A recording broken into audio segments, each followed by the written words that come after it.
Stoic secrets to kill anxiety. What if I told you that the secret to conquering your anxiety was discovered over 2,000 years ago?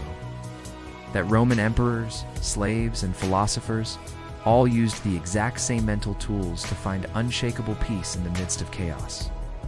Today, we're diving into the ancient Stoic wisdom that can transform your relationship with anxiety forever.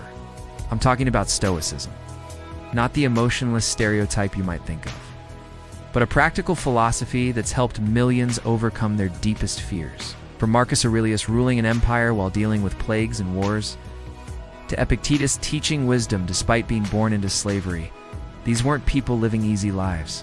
They faced real struggles, real anxiety, and found real solutions. The techniques I'm about to share aren't just theory. They're battle-tested wisdom that's as relevant today as it was in ancient Rome. Let's unlock these timeless secrets. Secret number 1, the dichotomy of control.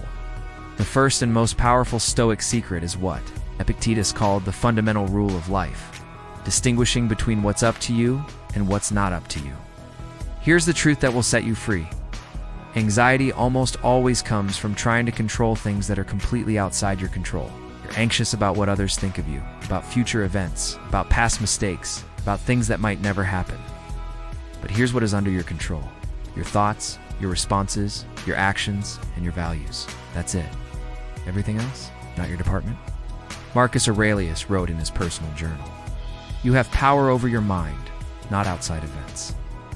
Realize this, and you will find strength. Try this right now. Think about something making you anxious. Now ask yourself, is this something I can directly control through my actions? If yes, make a plan.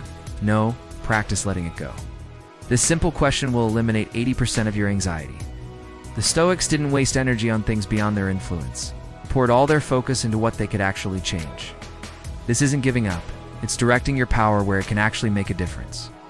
Secret number 2, negative visualization. The second secret sounds counterintuitive, but it's incredibly powerful.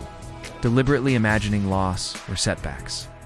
The Stoics called this premeditatio malorum, the premeditation of evils. Before you think this is morbid, hear me out. Most anxiety comes from fear of the unknown. Catastrophize because we've never mentally prepared for challenges. But when you regularly practice negative visualization, something amazing happens. Seneca would imagine losing his wealth, his friends, even his life. Not to be pessimistic, but to build resilience and appreciation, he wrote. What is quite unlooked for is more crushing in its effect, and unexpectedness adds to the weight of a disaster. Here's how to do it. Spend 5 minutes each morning imagining a challenge you might face today. This may be a difficult conversation, a rejection, or a setback. Visualize yourself handling it with grace and wisdom. See yourself staying calm, finding solutions, growing stronger. This isn't about expecting the worst. It's about removing the element of surprise that makes difficulties feel overwhelming. You're not inviting problems. You're building mental armor. When challenges do arise, instead of panic, you'll think, I've prepared for this. I know I can handle it. Secret number 3, the view from above. The third secret is what Marcus Aurelius called the view from above cosmic perspective. When anxiety hits, we're trapped in tunnel vision. Everything feels enormous, urgent, life or death. But the Stoics practiced zooming out, way out. Marcus would imagine viewing his problems from space, seeing how small they were in the grand scheme of time and universe. He'd remind himself that civilizations rise and fall, that his current crisis would be forgotten in 100 years. This isn't about minimizing your feelings. It's about right-sizing your problems. That embarrassing moment that's eating at you. The deadline that's causing panic.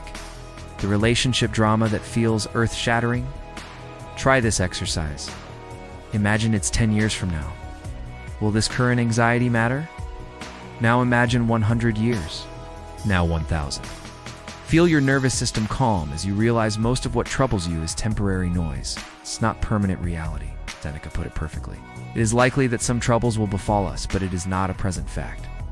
How often has the unexpected happened? How often has the expected never come to pass? Secret number 4, the discipline of desire. The fourth secret addresses the root of most anxiety, attachment to specific outcomes. We suffer because we demand that life conform to our expectations. We want the job, the relationship, the recognition, the security. And when reality doesn't match our desires, anxiety floods in. The Stoics practiced what they called the discipline of desire, wanting what happens, rather than demanding that what we want happens.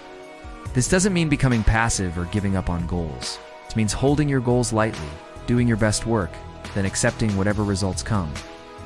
It means finding peace in the process, rather than tying your worth to outcomes, Epictetus taught.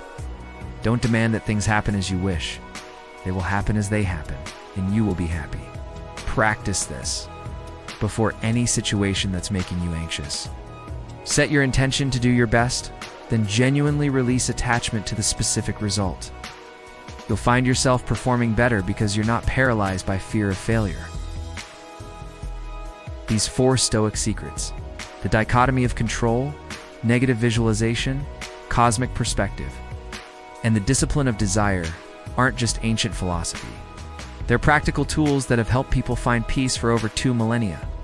Your anxiety isn't a character flaw or a life sentence. It's a signal that you're trying to control what can't be controlled, fear what might never happen, or attach too tightly to specific outcomes. Start with just one of these practices today.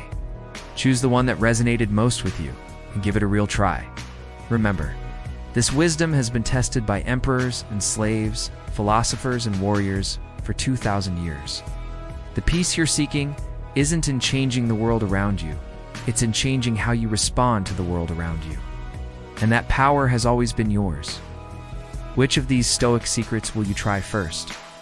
Let me know in the comments below, and if this helped you, subscribe for more timeless wisdom that actually works in modern life.